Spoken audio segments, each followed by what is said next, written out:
মসজিদে নববী, হায় রে, এখন তো কত সুন্দর মসজিদ আমরা দেখি, আমরা যে সালাত পড়ি। আল্লাহর হাবিব সাল্লাল্লাহু আলাইহি সাল্লামের সময় মসজিদে নববী কি এরকম ছিল?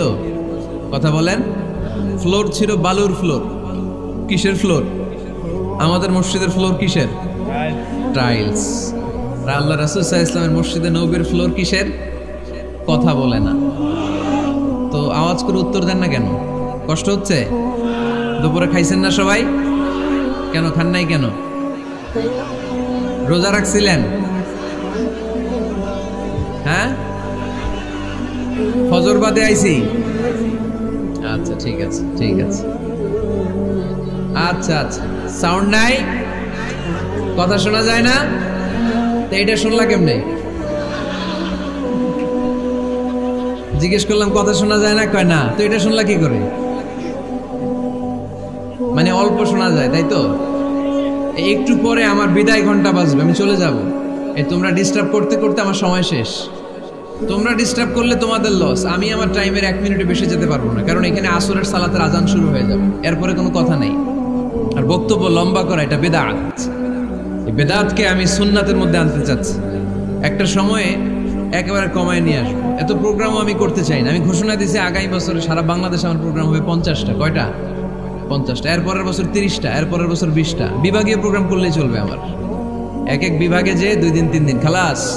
এত দরকার নেই, এত লম্বা চূড়ার বক্তব্যের দরকার নেই। আধা ঘন্টা চুপ করে শুনেন, কয়েকটা মেসেজ ড্রপ করি, take it with you to your home, then practice and apply in the society. নিয়ে যান, আমল করেন, সমাজে কাজে লাগান। সমাজটা আলোকিত করে দিবে কে? খুতাবুকুম তাবিলা, সালাওয়াতুকুম কাসীরা।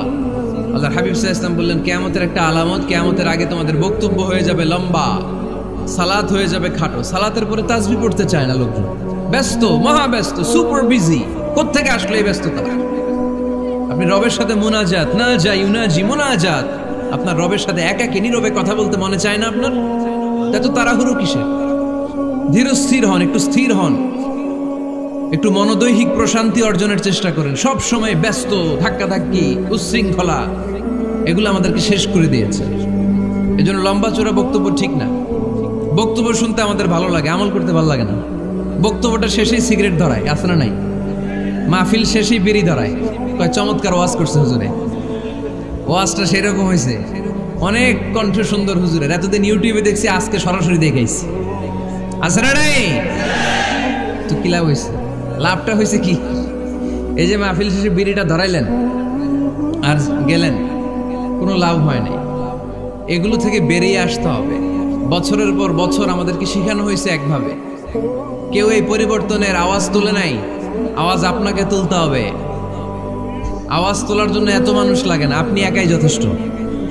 আপনি দাঁড়ান না সামনে, দেখবেন আপনার সামনে কেউ টিকে থাকতে পারবে না, ঠিক কিনা?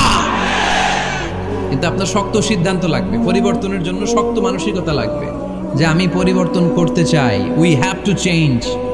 যুগ জামানা পাল্টে দিতে চাই না অনেকজন। এক মানুষই আনতে পারে জাতির জাগরণ। এক মানুষই বিপদকালে বাঁচায় কাফেলায়, ক্ষুদ্র ডিঙ্গি বাঁচায় জাহাজ অসীম দরিয়ায়। এজন্য আপনার শক্ত সিদ্ধান্ত পারে আপনার মৌলভীবাজারটাকে দেশের শ্রেষ্ঠ জেলা, শ্রেষ্ঠ থানা হিসেবে আল্লাহর কাছে কবুল করতে, ঠিক কিনা? এজন্য লম্বা চূড়া আলোচনা ঠিক না। ছোটখাটো অল্প কয়েকটা মেসেজ নিয়ে যেতে পারলেই that's enough. One of the minor sign before the day of judgment, your Islamic lectures will be very longer and your salah 5 times a day will be shorter. কিয়ামতের আগে বক্তব্য লম্বা, নামাজ খাটো, তাসবিহ পড়ে না, ব্যস্ত, মহাব্যস্ত। এই মহাব্যস্ততা ছাড়েন, কোরআন সুন্নাহর দিকে ফিরে আসেন। বরকত দিবে কে? বিশ্বনবীর মসজিদে নববীর ফ্লোর বালুর ফ্লোর ছিল, আমাদের ফ্লোর টাইলস। আল্লাহর হাবিব সাল্লাল্লাহু আলাইহি ওয়াসাল্লামের মসজিদে বালি নিচে, এই বালিতেই নামাজ পড়তেন। বৃষ্টি হলে কাদামাটি হয়ে যেত, কাদামাটিতেই সেজদা করতেন। সেজদা করলে কাদার মাটি আল্লাহর হাবিব সাল্লাল্লাহু আলাইহি ওয়াসাল্লামের নাকে আর কপালে লেগে যেত। তিনি সালাম ফিরিয়ে সাহাবাদের দিকে মুখ ফিরিয়ে বসলে দেখতেন প্রতিটা সাহাবীর নাকে আর কপালে কাদার মাটি মিশে আছে। তার মানে প্রিয় নবী সাল্লাল্লাহু আলাইহি ওয়াসাল্লামের মসজিদে নববী ছিল কাঁচা, কিন্তু মুসল্লি ছিল পাকা। আমাদের মসজিদগুলা হয়েছে পাকা, কিন্তু মুসল্লি কাঁচা, ঠিক কিনা? ফজরের সালাতে মানুষ নাই। ইমাম সাহেব আছেন কে কে এলাকায়? দেখি ইমাম, মসজিদের ইমাম, মাশাআল্লাহ। আপনাদের এইখানে ওই মসজিদে ফজরের নামাজে কয় কাতার হয়? 5 জন 6 জন। কেনে এত কম? কেনে? হ্যাঁ, আসে না, আসতে চায় না লোকজন। তো এই যে 5-6 জন ফজরের সালাতে, কল্পনা করতে পারেন ফজরের সালাতে এত কম লোক, ফজরের জামাতে লোক যায় না, এটা একটা মহামারী। যেদিন ফজরের জামাতের দৃশ্য আর জুমার নামাজের দৃশ্য একরকম হয়ে যাবে, ওই দিনই বাংলাদেশে ইসলাম কায়েম হয়ে যাবে। এখন স্লোগান তুলে বিপ্লব বিপ্লব, ইসলামী বিপ্লব। আর ফজরের সময় আমি কম্বলের ভিতরে, আছে না নাই? কোনো বিপ্লব হবে না। ফজরের নামাজ জামাতে পড়ুন, সকালটারে বরকতময় করে দিবে কে? আল্লাহর হাবিব সাল্লাল্লাহু আলাইহি ওয়াসাল্লামের মসজিদ ছিল সবার জন্য উন্মুক্ত, এখানে সবাই আসতে পারত। এজন্য মসজিদ হবে সবার। আমরা মসজিদের আবাদকারী হতে চাই। এজন্য রাব্বুল আলামিন বলেন, ইন্নামা ইয়া'মুরু মাসাজিদাল্লাহি মান আমানা বিল্লাহি ওয়াল ইয়াউমিল আখির ওয়া আকামাস সালাতা ওয়া আতাজ যাকাতা ওয়া লাম ইয়াখশা ইল্লাল্লাহ ফাআসা উলাইকা আন ইয়াকুনু মিনাল মুহতাদিন। সুবহানাল্লাহ পড়েন। রব্বুল আলামিন বললেন, মসজিদের আবাদকারী হবে তারা যারা আল্লাহর প্রতি ঈমান আনে, আখিরাতের প্রতি ঈমান আনে, যারা সালাত কায়েম করে, যারা যাকাত আদায় করে, যারা দুনিয়ার কাউকে ভয় পায় না, ভয় পায় একজনকে, চিল্লায় বলেন তিনি কে? যাদের হৃদয়ে আছে আল্লাহর ভয়, তারা কবু পথ ভুলে যায় না। আল্লাহর প্রেম ছাড়া এই দুনিয়া কারো কাছে কোনো কিছু চায় না, ঠিক কিনা? তাহলে যারা মসজিদের আবাদকারী, এরা ভয় পায় একজনকে, চিল্লায় বলেন তিনি কে? মসজিদের আবাদকারীদের প্রথম গুণ, তারা আল্লাহয় বিশ্বাস করে, তারা আখিরাতে বিশ্বাস করে, তারা সালাত কায়েম করে, তারা যাকাত আদায় করে, তারা আল্লাহ ছাড়া পৃথিবীর কাউরে ভয় পায় না। আল্লাহ বলেন, ফাআসা উলাইকা আইয়াকুনু মিনাল মুহতাদিন। আশা করা যায় তারাই হলো হেদায়েতের রাস্তার উপরে আছে, ঠিক কি না? তারাই মসজিদের আবাদকারী, যারা মসজিদে যায়, সালাত আদায় করে। এখন মসজিদের আবাদকারী আপনি হতে চান, আপনি মসজিদে যান না, আপনি আবাদকারী হতে পারবেন? মসজিদের অনেক সভাপতি আছে, মসজিদে যায় না, আছে না নাই? মৌলভীবাজারে এই সমস্যা বোধহয় নাই। মসজিদের সেক্রেটারি মসজিদে যায় না, আছে না নাই? তাহলে হইলো, এটা হইলো, এটা মেনে নেওয়া যায়? এজন্য সভাপতি সাহেবরা, আপনি কষ্ট করে মসজিদ বানিয়েছেন, মসজিদে যাবেন। সভাপতি সাহেব, আপনি মসজিদে যাবেন। সেক্রেটারি সাহেব, আপনি মসজিদে যাবেন। তাহলে আপনি সঠিক মসজিদের আবাদকারী হবেন, ঠিক কিনা? আমরা মসজিদের আবাদকারী হতে চাই, ইনশাআল্লাহ। পড়েন উমরানুল মাসাজিদ। মসজিদের আবাদ কি করে করতে হয়? মসজিদ আবাদ করার 1 নাম্বার মাধ্যম হচ্ছে মসজিদ নির্মাণ করা। কি করা?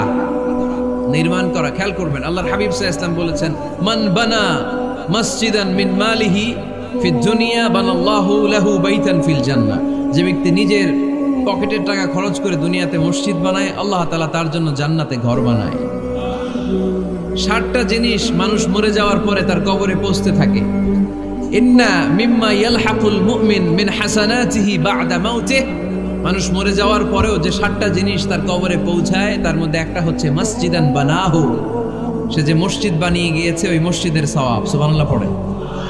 আপনি টাকা দিয়ে মসজিদ বানিয়ে দিলেন, ওই মসজিদে মুসল্লিরা নামাজ পড়ে, রোজাদাররা এসে ওখানে ইফতার খায়, তাহাজ্জুদ আদায়কারীরা তাহাজ্জুদ পড়ে, তাদের সওয়াবের কমতি হবে না, কিন্তু তাদের সওয়াবের একটা পার্সেন্টেজ সওয়াব যে ব্যক্তি মসজিদ বানালো তার আমলনামায় আল্লাহ ঢুকিয়ে দেয়। এজন্য বেশি বেশি মসজিদ বানাতে রাজি আছেন তো? তাহলে মসজিদ আবাদ করার প্রথম মাধ্যম হচ্ছে মসজিদ বানানো। 2 নাম্বার মাধ্যম হচ্ছে মসজিদে যে জামাতে সালাত আদায় করা। জামাতে সালাতুল জামাআ তাফদুলু সালাতাল ফারযি বি27 দারাজা। ঘরে নামাজ পড়লে, একা একা পড়লে যেই সওয়াব, জামাতে পড়লে 27 গুণ বেশি সওয়াব। সুবহানাল্লাহ বলতে পারলেন না? হে নামাজি আমার ঘরে নামাজে পড়ো আজ, দিল মে তোমার চরণ তলে হৃদয় যায় নামাজ। হে নামাজি আমার ঘরে নামাজে পড়ো আজ দিল মে তোমার চরণ তলে হৃদয় যায় নামাজ পড়েন আল্লাহু আকবার। কি সুন্দর লিখেছেন কাজী নজরুল ইসলাম। মসজিদ কেমন যেন মসজিদ তার নিজের ভাষায় আল্লাহর কাছে কেঁদে কেঁদে ফরিয়াদ জানায়, আল্লাহ নামাজিরা আমার ঘরে আসে না, কি সুন্দর টাইলস, কি সুন্দর মুসল্লা, কি সুন্দর এয়ার কন্ডিশন সব আছে, কিন্তু মুসল্লি নাই, ঠিক কিনা? মসজিদগুলো আল্লাহর কাছে ফরিয়াদ জানায়। এজন্য আমরা যেন মসজিদমুখী হই। কি মুখী? আওয়াজ করে বলতে হবে, কি মুখী? মসজিদমুখী। তাহলে মসজিদ আবাদের 1 নাম্বার পদ্ধতি মসজিদ বানানো, 2 নাম্বার মসজিদে বেশি বেশি যে জামাতে সালাত আদায় করা, 3 নাম্বারে মসজিদের সাথে সম্পর্ক জুড়ে দেওয়া, হৃদয়টা যেন সবসময় মসজিদের সাথে লেগে থাকে। আল্লাহর হাবিব সাল্লাল্লাহু আলাইহি ওয়াসাল্লাম বললেন, সাবআতুন ইউযিল্লুহুমুল্লাহু ফি যিল্লি ইয়াওমা লা যিল্লা ইল্লা যিল্লু। 7 শ্রেণীর ব্যক্তিকে আল্লাহ তাআলা কিয়ামতের দিন আরশের নিচে ছায়া দিবে, যেদিন আল্লাহর আরশের ছায়া ছাড়া কোনো ছায়া পৃথিবীতে থাকবে না। সেই দিনটা কি এই দিনের মতো? কিয়ামতের দিনটা আজকের এই দিনের মতো হবে? 50,000 বছর হবে। এটা লেন্থ, এটা ডিউরেশন। কাআন সাফসাফা লা তারা ফিহা ইওয়াজা ওয়ালা আমতা, লেভেল প্লেইং ফিল্ড, তামার জমিন। একটু কল্পনা করেন তো ওই দিনটা কত ভয়ঙ্কর। বাবা ছেলেরে চিনবে না ওই দিন, ছেলে বাবারে চিনবে না, স্ত্রী স্বামীকে চিনবে না, স্বামী স্ত্রীকে চিনবে না, পীর সাহেব মুরিদ চিনবে না, মুরিদ পীর সাহেবকে চিনবে না, নেতা কর্মীকে চিনবে না, কর্মী নেতাকে চিনবে না। হায় হায়, ইয়া নাফসি বলে কাঁদবে। সূর্যটা মাথার কাছে চলে আসবে, সূর্যের তাপে মাথার মগজগুলো গলে গলে নাকের ছিদ্র আর কানের ছিদ্র দিয়ে টপ টপ করে বেয়ে বেয়ে পড়বে। তৃষ্ণায় মানুষগুলো পাগল পাড়া, জিহ্বাটা বের হয়ে নাভি পর্যন্ত ঝুলতে থাকবে। সেদিন সবাই পাগলের মতো ছুটতে থাকবে, কোনো ছায়া নাই আল্লাহর আরশের ছায়া ছাড়া। আল্লাহর হাবিব বললেন, 7 শ্রেণীর ব্যক্তিকে আল্লাহ তাআলা আরশের নিচে ছায়া দিবেন। এর মধ্যে 1 শ্রেণীর ব্যক্তি রাজুলুন কলবুহু মুআল্লাকুন বিল মাসাজিদ, ওই ব্যক্তি যার হৃদয়টা সবসময় আল্লাহর মসজিদের সাথে লেগে থাকে। মসজিদের সাথে যার হৃদয় লেগে থাকে তাকে আরশের নিচে ছায়া দিবে কে? এজন্য মসজিদের সাথে যেন আমাদের হৃদয়গুলো লেগে থাকে। অনেকেই দেখবেন এত ভালো নামাজে, জোহর পরে টেনশন করে আসরটা কই পড়বো, আসর পরে চিন্তা করে মাগরিবের সময় আমি কোথায় থাকবো, মাগরিবের সময় টেনশন, ইস এশাটা হয়ে গেলেই তো শেষ। এরকম লোক আছে না নাই? এদেরকে সেই কঠিন ভয়াবহ দিনে আরশের নিচে ছায়া দিবে কে? তারপরে মসজিদ আমাদের 4 নাম্বার পদ্ধতি মসজিদকে পরিচ্ছন্ন রাখা, মসজিদকে ঝাড়ু দেয়া। মসজিদকে যারা পরিষ্কার করে তাদের হৃদয়ের যন্ত্রণা দূর করে দেয় কে? সাইয়েদনা ইব্রাহিম আলাইহিস সালাম এবং ইসমাঈল আলাইহিস সালামকে আল্লাহ তাআলা আদেশ করেছেন, তাহহিরা বাইতিয়া লিত-তাইফিনা ওয়াল আকিফিনা ওয়ার রুকআই সুজুদ। হে ইব্রাহিম ইসমাঈল, বাপ বেটা দুইজন মিলে মসজিদ ঝাড়ু দাও। কি ঝাড়ু দাও? মসজিদেরি ঝাড়ু বড়দার ও কামারে হাত, শোনো আমারে মুনাজাত। পড়েন, শোনো শোনো ইয়া ইলাহি আমারে মুনাজাত, শোনো আমারে মুনাজাত। পড়েন আমিন। মসজিদ ঝাড়ু দেওয়া মসজিদ আমাদের অন্তর্ভুক্ত। আপনারা কেউ কোনোদিন মসজিদ ঝাড়ু দিয়েছেন নাকি? কে কে দিয়েছেন দেখি? সবাই সবাই মসজিদের খাদেম? মাশাআল্লাহ। আমিও দিছি মসজিদ ঝাড়ু, অনেক দিছি। মাশাআল্লাহ, আল্লাহ তুমি কবুল করো। যাদের হৃদয়ে বড় জ্বালা, ফ্যামিলিতে সুখ নাই, শান্তি নাই, তারা হৃদয়ে প্রশান্তি আনতে চাইলে এতিমখানায় যাবেন, এতিমের মাথায় হাত বুলিয়ে দিবেন, এতিমের মুখে খাবার তুলে দিবেন। আপনার হৃদয়টারে নরম করে দিবে কে? আল্লাহর ঘর মসজিদে যাবেন, নিজ হাতে মসজিদটারে একটু পরিষ্কার করে দিবেন, আপনার জীবনটারে উজালা করে দিবে কে? তাহলে এগুলো করার মাধ্যমে আমরা মসজিদের আবাদ করতে চাই। আমরা মসজিদের আবাদকারী হতে চাই কি চাই না? আল্লাহর ঘর মসজিদ আবাদ করার মতো শ্রেষ্ঠ কাজ পৃথিবীতে হতে পারে না। এই মসজিদের কিছু আদব আছে, আল্লাহ রাসূল সাল্লাল্লাহু আলাইহি ওয়াসাল্লাম বলেছেন এই আদবগুলো মেনটেন করে যেন আল্লাহর ঘর মসজিদের সাথে আমরা ব্যবহার করি। মসজিদের 1 নম্বর আদব হচ্ছে মসজিদে ওযুর সাথে প্রবেশ করা। কিসের সাথে? ওযু করে পরিচ্ছন্ন হয়ে মসজিদে প্রবেশ করা। এজন্য অপবিত্র অবস্থায় গোসল ফরজ, এরকম অবস্থায় মসজিদে ঢোকা যাবে? কথা বলেন, ঢোকা যায়? যেই নারীদের মাসিক চলতেছে, মেনস্ট্রুয়েশনাল পিরিয়ড চলতেছে, ওই নারীদের পক্ষে মসজিদে ঢোকা জায়েজ আছে? নাই। তাহলে এটা হলো 1 নম্বর আদব। মসজিদে ঢোকার সময় কি করে ঢুকবো? ওযু করে। আওয়াজ করে বলেন, কি করে ঢুকবো? ওযু করে। 2 নম্বর আদব হচ্ছে মসজিদে যাওয়ার সময় সবচেয়ে ভালো জামাটা পরে যাব, সবচেয়ে ভালো পাঞ্জাবিটা পরে যাব। জান তো আপনারা? না সবচেয়ে সিরাটা পরে যান? হ্যাঁ, অনেকের নামাজের জন্য একটা পুরান জামা আছে, সিরা পাড়া, এদিকে হাত উঠালে দেখতে দেখা যায়, আছে না নাই? সবচেয়ে সিরা পাড়াটা রাখে নামাজের জন্য, কপাল পোড়া। আর সুন্নাতে খাতনার অনুষ্ঠানে গেলে মাশাআল্লাহ লেহেঙ্গা গায়ে দিয়ে যায়, আছে না নাই? না, আপনি ইবাদতের জন্য সবচেয়ে সুন্দর জামাটা রাখবেন। এজন্য রাব্বুল আলামিন বলেন, ইয়া বানি আদম খুযু জিনাতাকুম ইনদা কুল্লি মসজিদ। ও বনি আদম, তুমি যখন আল্লাহর ঘর মসজিদে ঢুকবা, ও বনি আদম, তুমি যখন নামাজের মুসল্লায় দাঁড়াবা, তোমার সবচাইতে দামি, সবচাইতে সুন্দর জামাটা গায়ে দিয়ে তুমি নামাজে দাঁড়াও, ঠিক কি না? তাহলে এখন মসজিদে যাওয়ার সময় কি গায়ে দিয়ে যাবেন বলেন? খিতা করবেন? হ্যাঁ, মাশাআল্লাহ। হ্যাঁ, সবচেয়ে ভালো কাপড়টা আয়রন করে, পারফিউম মেখে তারপরে আমরা যাব। রাজি আছেন তো? 3 নম্বর আদব হচ্ছে মসজিদে ঢোকার সময় বাম পা দিয়ে ঢুকতে হয়।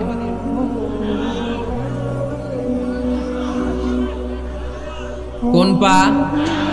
আরো জোরে। এদেরকে গুতা মারা লাগে, নাইলে আওয়াজ বাড়ে না, এরকম ভলিউম টাইট করতে হয়। ভলিউম হাই করলে আর পরে বাড়ে, এমনি বলতে চায় না। ঘটনা কি? হ্যাঁ, খায় নাই। বদরের যুদ্ধ হয়েছিল রমাদানে, কোনো সাহাবী খায় নাই, না খাইয়া একেবারে সাইজ করে দিছে কাফেরদেরকে। আমরা না খেলেও আমাদের হৃদয়ে ইমানি শক্তি আছে না নেই? এই তো বোঝা যাচ্ছে ইমানি শক্তি আছে। এতক্ষণ আছিল কই? তো মসজিদে ঢোকার সময় কোন পা দিয়ে? এগুলো মনে থাকে আমাদের? ভুলে যাই আমরা, খেয়াল থাকে না তো এগুলা। এত কিছু মনের মধ্যে রাখলে এগুলো মনে থাকবে কেমনে? মসজিদে ঢোকার সময় কোন পা? আরো জোরে। বেরোয়ার সময় কোন পা? মনে থাকবে? মসজিদে যখন ঢুকবেন ডান পা দিয়ে ঢুকবেন, আর দোয়া পড়বেন, আউযু বিল্লাহিল আযীম ওয়া বিওয়াজহিল কারীম ওয়া সুলতানিহিল কদীম মিনাশ শাইতানির রাজীম। বিষ্ণু সাল্লাল্লাহু আলাইহি ওয়াসাল্লাম বললেন, যে ব্যক্তি মসজিদে ঢোকার সময় এই দোয়াটা পড়বে, শয়তান আফসোস শুরু করে, সে বলে, হায় হায়, আজকের দিনের জন্য, সারা দিনের জন্য তো তুই আমার ওয়াসওয়াসা থেকে বেঁচে গেলি, আজকের সারা দিনের জন্য তোরে আমি হারালাম, আজকের সারাটা দিন আল্লাহর পক্ষ থেকে প্রোটেকশন নিয়ে তুই বেঁচে গেলি, আজকের জন্য যা, কালকে তোরে আমি ধরবো। এজন্য এই দোয়াটা পড়ার দরকার আছে না? আউযু বিল্লাহিল আযীম ওয়া বিওয়াজহিল কারীম ওয়া সুলতানিহিল কদীম মিনাশ শাইতানির রাজীম। 4টা বাক্যের দোয়া। মুখস্থ করতে কষ্ট হলে যে ইউটিউবে চলে যাবে আজকেই, ওখান থেকে শুনে আপনারা মুখস্থ করে নেবেন, এই দোয়াটা পড়বেন। তাহলে ওই দিনের জন্য শয়তানের ওয়াসওয়াসা, টেম্পটেশন, প্রভোকেশন থেকে আপনি আল্লাহ তাআলার প্রোটেকশনে চলে গেলেন। সুবহানাল্লাহ পড়েন। তারপরে আল্লাহর হাবিব বললেন, ঢোকার আগে আমারে সালাম দাও। পড়বেন, আসসালামু আলাইকা আইয়ুহান নাবিয়্যু ওয়া রাহমাতুল্লাহি ওয়া বারাকাত। এই 2টা জিনিস যখন করে ফেললেন, তখন ডান পা দিয়ে পড়বেন, আল্লাহুম্মা আফতাহ লি আবওয়াবা রাহমাতিক। সুবহানাল্লাহ পড়েন। আল্লাহুম্মা আফতাহ লি, ও আল্লাহ আমার জন্য তুমি খুলে দাও আবওয়াবা রাহমাতিক, তোমার রহমতের দরজা।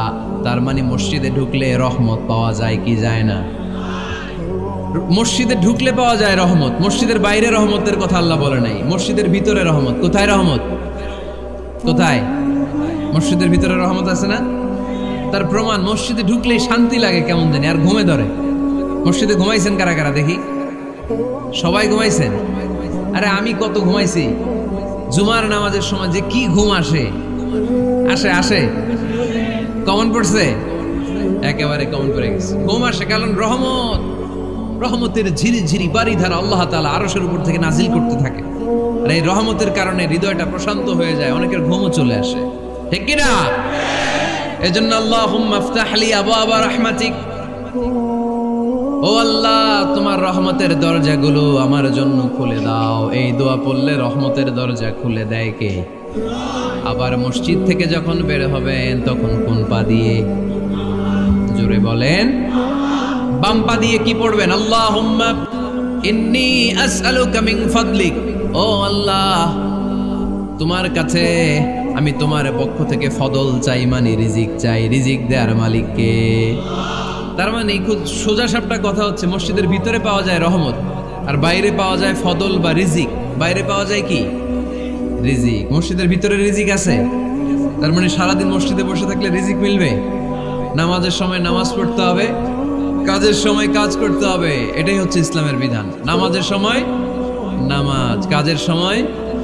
আমি প্রশ্ন করবো, আওয়াজ করে উত্তর দেন। নামাজের সময়, কাজের সময়, নামাজের সময়, কাজের সময়।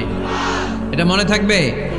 এজন্য আল্লাহ বললেন ফাইদা কুদিয়াতিস সালাতু ফান্তাশিরু ফিল আরদি ওয়াবতাগু মিন ফাদলিল্লাহ। যখন তোমাদের সালাত শেষ হয়ে যায়, আল্লাহর রিজিক অন্বেষণের জন্য আল্লাহর জমিনে তোমরা ছড়িয়ে যাও। নামাজের সময় আসবেন, নামাজ শেষ বের হয়ে যান। ফান্তাশিরু ফিল আরদ, জমিনে ছড়িয়ে পড়ো। নামাজ শেষ, চেয়ারম্যান সাহেব চলে যাবে ইউনিয়ন পরিষদের ভিতরে, ছাত্ররা চলে যাবে হাই স্কুলে, মেম্বার অফ দ্য পার্লামেন্ট চলে যাবে সংসদে, সেনাবাহিনীর লোকেরা চলে যাবে ক্যান্টনমেন্টে, ব্যবসায়ীরা চলে যাবে তাদের বাজারে, সিএনজি ওয়ালারা সিএনজি নিয়ে ব্যবসা শুরু করবে, রাস্তায় নেমে যাবে, চিল্লায় বলেন ঠিক কিনা? এটাই ইসলামের বিধান। নামাজের সময় নামাজ, কাজের সময়। আচ্ছা, তাহলে প্রথম সুন্নাত পেলাম, পবিত্র হয়ে ঢুকবো, ভালো জামা পরে ঢুকবো 2 নাম্বার। 3 নাম্বার, ঢোকার সময় কোন পা, বের হওয়ার সময় 4 নাম্বার, মসজিদে ঢুকেই 2 রাকাত। মসজিদে ঢুকে কয় রাকাত পড়েন আপনারা? তাহিয়াতুল মসজিদ, মসজিদে আপনি ওয়েলকাম জানাবেন, ঢুকেই 2 রাকাত পড়বেন, ওযু করলেই 2 রাকাত। আল্লাহর হাবিব সাল্লাল্লাহু আলাইহি ওয়াসাল্লাম মসজিদে নববীতে জুমার খুতবা দিচ্ছেন। খুতবা চলাকালীন সময়ে এক সাহাবী এসে মসজিদের মধ্যে বসে পড়লেন। আল্লাহর হাবিব সাল্লাল্লাহু আলাইহি ওয়াসাল্লাম সাহাবীরে বললেন দাঁড়াও। সাহাবী দাঁড়ালেন। আল্লাহর নবী জিজ্ঞেস করলেন কেন বসে বললা, 2 রাকাত পড়ছো নাকি? সাহাবী বলে পড়ি নাই।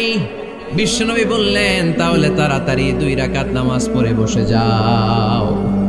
সুবহানাল্লাহ। পড়ো, 2 রাকাত পড়ো নাই তো পড়ো, দাঁড়াও, তারপরে বসো।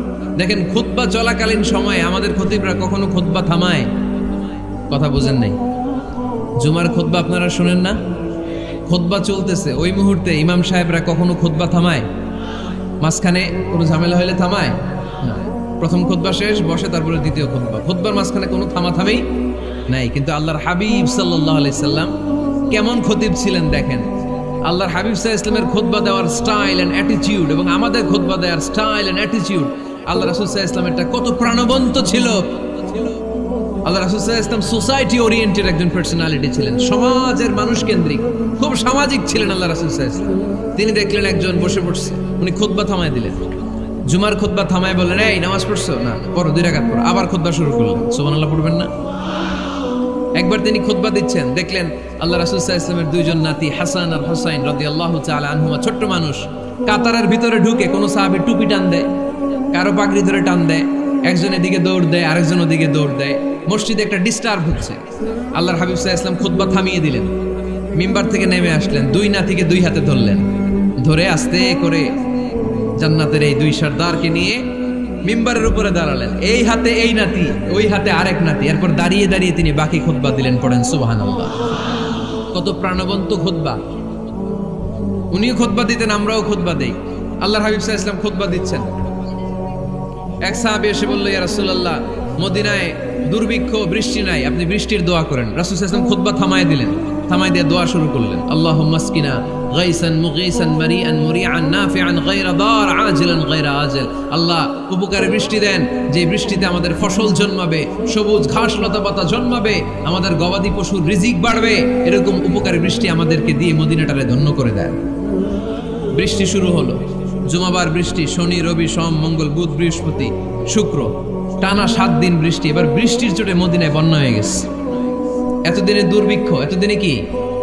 এখন বৃষ্টির বরকতে দোয়া করছে, বৃষ্টিতে এবার বন্যা। যেই সাহাবী বৃষ্টির জন্য দোয়া করতে বলেছিলেন, পরের জুমাবারের খুতবার সময় এসে ওই সাহাবী বলেন ইয়া রাসূলুল্লাহ, আবার খুতবার মাঝখানে ইয়া রাসূলুল্লাহ, আর বৃষ্টির দরকার নাই, আর দরকার নেই। এবার বৃষ্টি বন্ধের দোয়া করেন। আল্লাহর হাবিব সাল্লাল্লাহু আলাইহি ওয়াসাল্লাম খুতবা থামিয়ে আবার বন্ধের দোয়া, আল্লাহুম্মা হাওয়ালাইনা ওয়ালা আলাইনা, হে আল্লাহ আমাদের চারিদিকে দেন, মদিনাতে আর বৃষ্টির দরকার নেই। চিল্লায় পড়েন সুবহানাল্লাহ। এজন্য খতিব হবে এরকম প্রাণবন্ত খতিব। সমাজে কি চলে, কি ক্রাইসিস, কি সংকট, ইয়াংরা কোন সমস্যায় ভোগে, আমাদের রাজনৈতিক অঙ্গনে কি সমস্যা, আমাদের অর্থনৈতিক অঙ্গনে কি সমস্যা, আমাদের সামাজিক অঙ্গনে কি সমস্যা, আমাদের পরিবারগুলোর ভেতরে কি ঝামেলা, প্রত্যেকটা কথা মসজিদের মিম্বার থেকে আসার দরকার আছে না নাই?